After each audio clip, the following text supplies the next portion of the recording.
Letter J వాళ్ళకు కూడా March 2025 చాలా బాగుండబోతుంది. జే అంటే ఒకటి, జే అంటే మకటం లేని మహారాజు, అమ్మ అయితే మహారాణి. సో జేకి సూర్య భగవానుడి దీవెనలు. 1వ నంబర్ లక్కీ నంబర్. వీళ్ళు వెలుగుతుంటారు. Leadership qualities, creative mind and వీళ్ళు చాలా డామినేటింగ్గా ఉంటారు. ఏ వర్క్ అయినా ఇన్ టైం ఫినిష్ చేస్తారు. జే వాళ్ళకి ఫిబ్రవరిలో మనం ఆటంకాలు చూసాము. మార్చ్ నుంచి పనులు బాగా స్టార్ట్ అవుతాయి, స్పీడ్ అవుతాయి.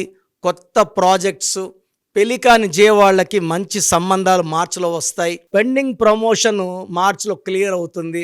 శాలరీ హైక్ రావాల్సిన వాళ్ళకి శాలరీ హైక్ వస్తుంది. మొత్తం మీద జే లెటర్ వాళ్ళకి మార్చ్ 2025 అద్భుతంగా ఉండబోతుంది. సో జే వాళ్ళు ఒక రూబీ వేసుకుంటే తొందరగా టార్గెట్స్ రీచ్ అవుతారు.